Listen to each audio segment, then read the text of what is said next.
I need to tell you what happened before it's too late. Before whatever is happening to me finishes what it started. My name is Daniel, I'm 32 years old, and 3 months ago, I made the worst decision of my entire life. It wasn't supposed to be like this. I thought I was in control. I thought I was the one with the power. I thought wrong. My brother Marcus has always had everything. Always. We grew up in the same house, went to the same schools, had the same opportunities. But somehow, everything just worked out better for him. He was the football star in high school while I warmed the bench. He got the full scholarship to Stanford while I went to community college. He landed the 6-figure tech job straight out of graduation while I bounced between sales positions that barely covered rent. And then he met Vivian. I'll never forget the first time Marcus brought her home for Thanksgiving 3 years ago. She walked into our parents' house like she owned it, like she owned the very air we breathed. Vivian was stunning in a way that made you uncomfortable to look at her too long. Not just beautiful, that would have been easy to dismiss. She had this presence, this magnetism that pulled everyone's attention whether they wanted to give it or not. Dark hair that fell in waves down her back. Eyes so dark they looked almost black in certain lighting. Skin like porcelain. And when she smiled at you, really smiled, it felt like she was letting you in on a secret that no one else knew. My mother loved her immediately. My father couldn't stop complimenting her. And Marcus. Marcus looked at her like she'd hung the moon specifically for him. I hated it. I hated how perfect they were together. How she laughed at his jokes, how she touched his arm when she talked, how she looked at him like he was the only person in the room. It should have been me. I was smarter than Marcus, funnier, more interesting. But she'd chosen him, like everyone always did. They got married 18 months later in a ceremony that cost more than I'd made in 2 years. Vivian wore a dress that probably cost as much as my car. She looked like something out of a fairy tale, and Marcus looked like the prince who'd won the princess. I was the best man. I stood up there beside my brother, smiling for photos, giving a toast about brotherly love and eternal happiness, all while feeling like I was swallowing glass. The resentment grew over the next year. Every family dinner where they'd announce some new achievement, Marcus's promotion, the house they'd bought in an exclusive neighborhood, the vacation to Bali. And Vivian would sit there, perfectly poised, perfectly beautiful, perfectly untouchable. I started fantasizing about it around their first anniversary. Not love. I never loved Vivian. It was never about that. It was about taking something that was his. About proving that I could have what he had, that I wasn't always going to be the second choice brother. The opportunity came 6 months ago at a charity gala that Marcus's company was hosting. He'd been called away for some work emergency in Tokyo and couldn't make it. Vivian decided to go anyway. She'd already bought the dress, she said, and the ticket was non-refundable. I offered to accompany her. Just to be helpful, I said. Just so she wouldn't have to go alone. She accepted. That night, Vivian wore a black dress that should have been illegal. We drank expensive champagne. We danced. And when she looked at me, really looked at me for the first time, I felt like I'd finally stepped into the sunlight after years in shadow. You know, she said as we swayed to some jazz band playing in the corner, you're not like Marcus at all. Is that a good thing or a bad thing? I asked. She smiled that secret smile. That depends on what you're looking for. We ended up back at my apartment that night. I told myself I was seducing her, that I was the one in control, that this was my victory over Marcus. But looking back, I realize now that Vivian was the one orchestrating everything. Every touch, every word, every moment, she was conducting it all like a symphony. It should have felt triumphant. I'd finally taken something from my perfect brother. But instead, as she lay beside me in the darkness of my bedroom, I felt a creeping sense of unease. Don't you feel guilty? I asked. About Marcus? She turned to face me, and in the dim light from the street outside, her eyes looked completely black. Guilt is for people who think they've done something wrong. Have you done something wrong, Daniel? He's my brother. And I'm his wife, she said, running a finger down my chest. But that's not what you were thinking about a few hours ago, was it? You were thinking about power. About winning. about finally being the one who has something he wants. She was right. That's exactly what I'd been thinking. How did she know? People are so predictable, she continued, her voice like honey and poison mixed together. They think they want love, or happiness, or success. But what they really want is power. The ability to take what isn't theirs. To prove they're stronger, smarter, better. Is that what you wanted? Power. She laughed, a sound like wind chimes in a storm. Oh, Daniel, I already have power. More than you could possibly imagine. I should have asked what she meant. I should have gotten up and left. But instead, I kissed her again, and the unease faded into the background. We continued the affair for 3 months. Marcus never suspected a thing. He was too busy with work, too trusting, too confident in his perfect life. Vivian would text me when he was traveling, or working late, or at the gym. We'd meet at my apartment, or sometimes a hotel, and she'd make me feel like I was finally the winner. But the nightmares started after the second time we were together. At first, they were just uncomfortable. I dreamed that I was in a dark forest, calling out for someone, but no one would answer. I'd wake up sweating, heart pounding, but I'd shake it off. Just stress, I told myself. Just guilt manifesting in my subconscious. Then they got worse. I started dreaming that I was drowning, but not in water. In something thick and black and oily that filled my lungs and made me choke. I'd wake up gasping, my sheets soaked with sweat, my throat raw like I'd actually been screaming. Then came the dream with the door. I was in a long hallway, the kind you see in old hotels or hospitals. Doors lined both sides, all of them identical, all of them closed. But at the end of the hall was one door that was different. It was old, made of dark wood, with symbols carved into it that I didn't recognize but somehow felt familiar. I knew I shouldn't open it. Every instinct I had screamed at me to turn around, to run, to wake up. But my body moved on its own, walking down that hallway, reaching for the handle. The door swung open, and inside was a room I'd never seen before. Candles everywhere, dozens of them, casting dancing shadows on the walls. And in the center of the room was a woman. She was old, ancient, really, with skin like crumpled paper and hair that hung in thin white strands around her face. She sat in a chair, and her eyes, when she looked at me, were the same deep black as Vivian's. "The payment is due," she said in a voice that sounded like it came from deep underground. "What payment? I don't understand." "She borrowed power. Power requires payment. All debts must be settled." "What are you talking about? Who are you?" The old woman smiled, revealing teeth that were too sharp, too many. "I am the one who gives what is asked and takes what is owed. Your brother's wife came to me 2 years ago, before she married him. She wanted everything, beauty that never fades, charm that never fails, a husband who would give her the life she desired. I gave her what she wanted. That's insane. That's not real. You're just a nightmare." "Am I?" The old woman stood up, and suddenly she was right in front of me, though I hadn't seen her move. "Look at her, Daniel. Really look at her. Have you ever seen her look tired? Have you ever seen a single line on her face, a single gray hair? Have you ever seen her truly age at all?" I tried to think, to remember. But she was right. Vivian looked exactly the same as the day I'd met her 3 years ago. Not just well-preserved, completely unchanged. "The payment was simple," the old woman continued. 7 years of the life she desired, and then the debt comes due. She must sacrifice something precious. Something she has stolen from another. A bond broken by betrayal. What does that mean? What are you saying? You, Daniel. You are the payment. The brother who betrayed his brother for her. The bond of family broken by lust and pride and envy. When the 7 years end, your life becomes hers. Your years added to her account. Your soul feeding the power she borrowed.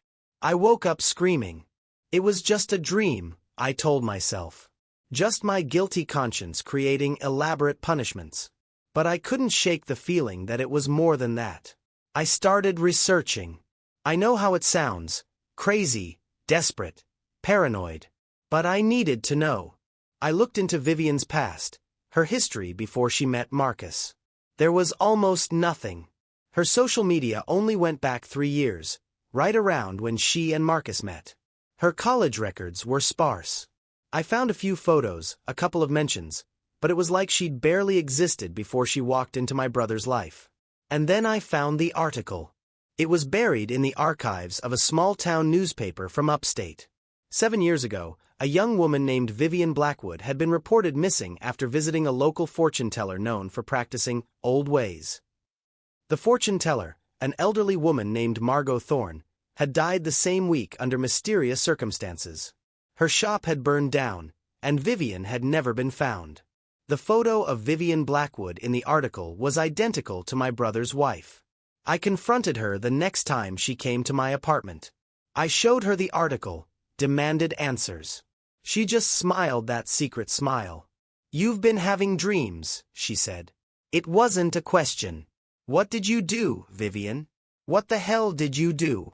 "I took control of my life," she said simply. "I was nobody, Daniel. Poor, plain, powerless. I went to Margot because I'd heard she could change things. And she could. She did. At what cost?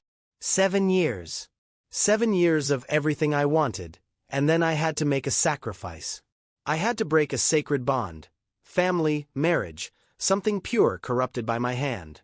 When the 7 years end, the person whose bond one broke gives me their remaining years. Their life force becomes mine. My blood ran cold. Marcus married you 3 years ago. That means I have 4 years left," she finished.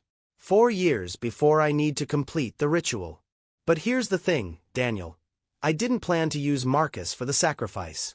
I actually care about him. Strange, I know. But he was kind to me. He loved me genuinely.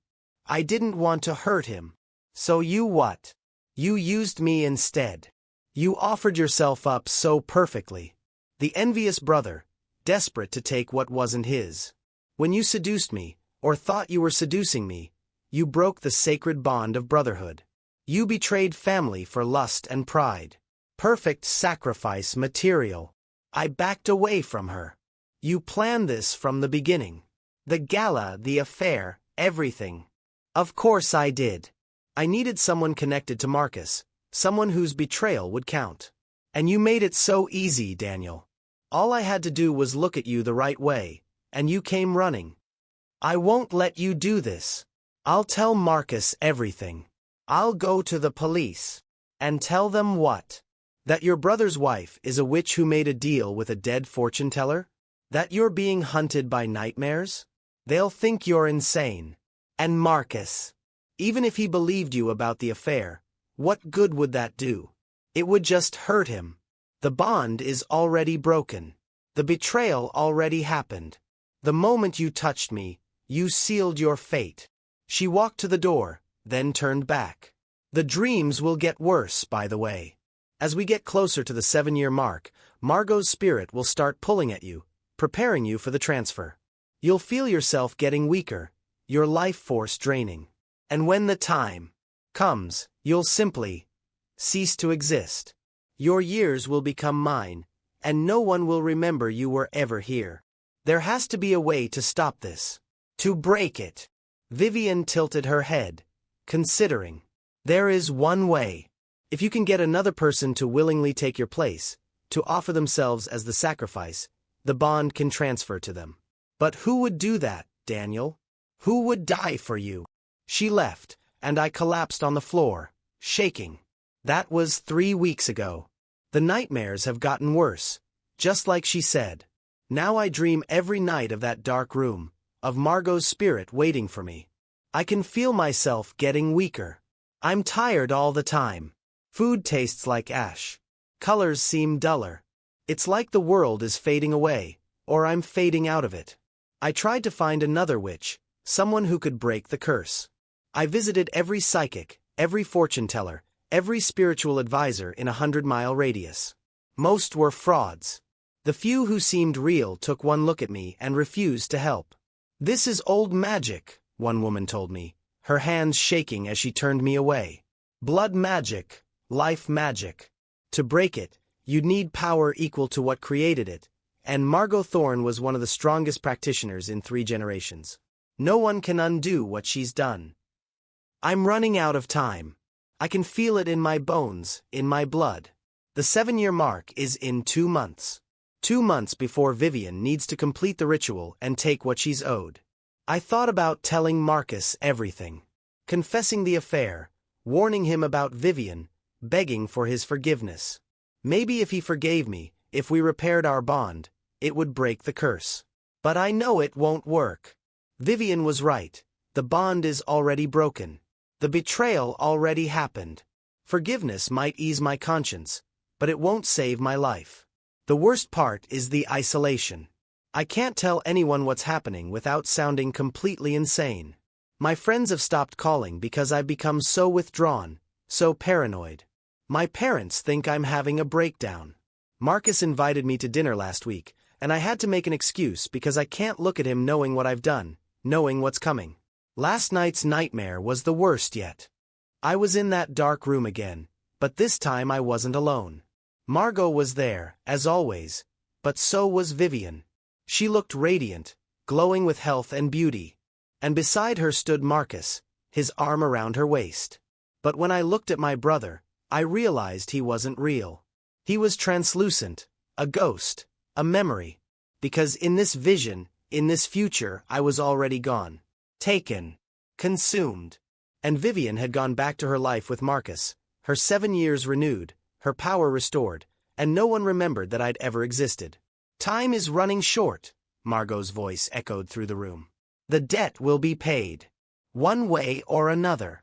I woke up screaming again, but this time I kept screaming until my neighbor pounded on the wall and told me to shut up. I'm writing this now because I need someone to know what happened. What's happening? In case Vivian is right, in case I do just cease to exist, I need there to be some record that I was here, that this happened, that I was real. I thought sleeping with my brother's wife would make me feel powerful. I thought it would prove that I was just as good as Marcus, just as worthy of success and love and happiness. Instead, I gave away the only thing I truly had, my life. The irony isn't lost on me. I wanted to take something from Marcus, to steal a piece of his perfect life. But Vivian was never his to begin with. She was a borrowed thing, a conjured fantasy, a deal made with darkness. And I didn't steal her from Marcus. She stole me from myself. I've been researching constantly, desperately looking for a loophole, a way out. I found some references to breaking blood magic by offering something of equal value, but what could I possibly offer that equals my life? I have no money, no property, nothing of real value. Except, last night, I thought of something. Vivian said the only way to break the bond was if someone willingly took my place. Someone who would die for me. I don't have anyone like that. But Vivian does. Marcus. My brother loves his wife completely, utterly, without reservation. If I told him the truth, all of it, and if he somehow believed me, would he do it? Would he offer himself in my place to save me? The thought makes me sick. How could I ask him to die for me after what I've done? How could I compound my betrayal by asking him to sacrifice himself to save the brother who slept with his wife? But the alternative is my death. My erasure. My years stolen to extend the life of the woman who orchestrated this whole nightmare. I don't know what to do. There's a part of me, a dark, terrible part, that wants to do it. To tell Marcus everything and manipulate him into saving me. To use his love for me, his goodness, his inherent decency against him. To let him die in my place. It would be so easy. Marcus has always been the hero, the golden child, the one who does the right thing.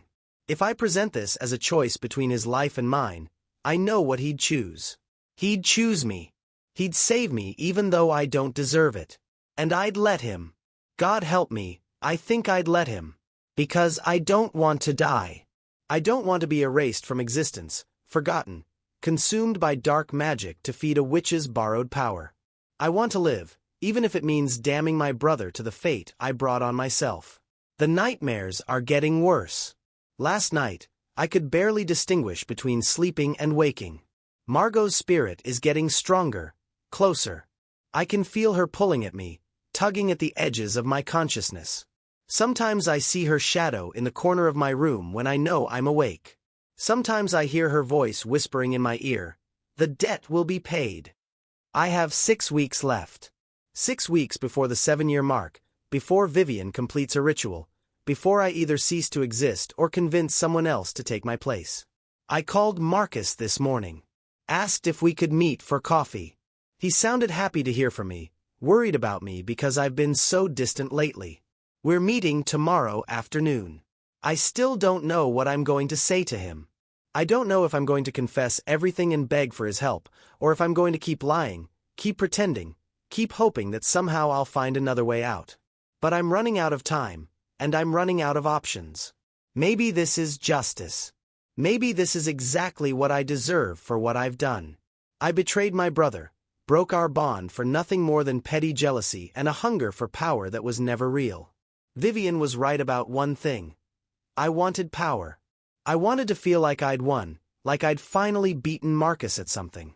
But I was just a pawn in someone else's game. A sacrifice selected and prepared and led to slaughter without ever knowing it.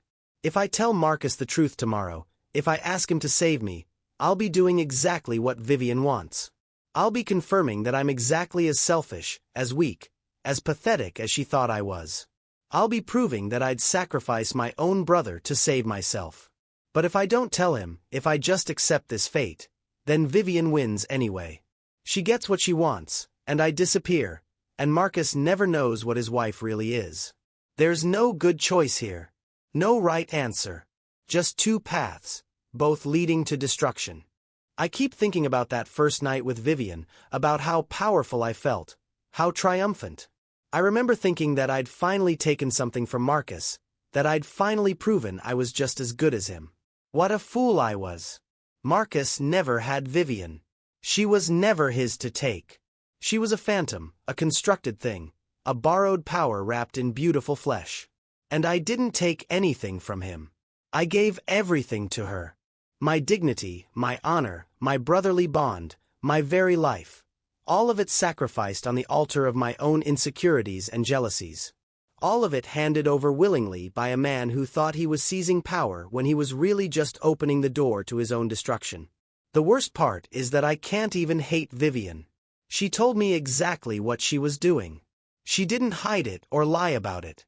She just gave me enough rope to hang myself and watched as I tied the noose. People are so predictable, she'd said that first night. They think they want love, or happiness, or success. But what they really want is power. She was right. That's exactly what I wanted. And the price for that hunger, for that pride, is my life. Tomorrow I'll meet Marcus for coffee.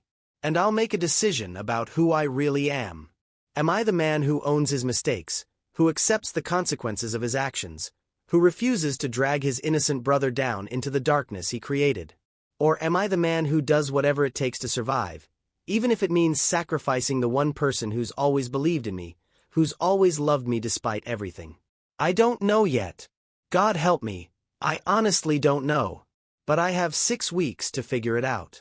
6 weeks before Margot's spirit comes to collect what's owed. 6 weeks before I either cease to exist or damn my brother to die in my place. The nightmares are waiting. They're always waiting now. I can feel them at the edges of my mind even when I'm awake, pulling at me, dragging me down into that dark room where Margot sits and waits and smiles with too many teeth. The debt will be paid, she whispers. One way or another, the debt will be paid. I just have to decide who's going to pay it. If you're reading this, if I'm already gone, know that I was real. I existed. I made terrible choices driven by terrible emotions, but I was here. And if Marcus is the one reading this, if I went through with it, if I asked you to save me and you said yes, I'm sorry. God, Marcus, I'm so sorry. You deserved better than a brother like me. You always did. The coffee shop is 3 blocks from here. Marcus will be there in 20 minutes, probably already ordered my favorite drink, probably smiling and ready to help me with whatever I need because that's who he is. That's who he's always been. I'm getting up now. I'm walking out the door. And in 20 minutes, I'll know what kind of man I really am. I'll know if I'm the brother who confesses and accepts his fate, or if I'm the brother who asks Marcus to die in his place. The nightmares are getting louder. Margot's voice is in my head, counting down the days, the hours, the minutes until the debt comes due. 6 weeks. 42 days. 1,008 hours. And then one way or another, everything ends. I thought sleeping with my brother's wife would make me feel powerful. Instead, it cost me everything. Including, possibly, my soul.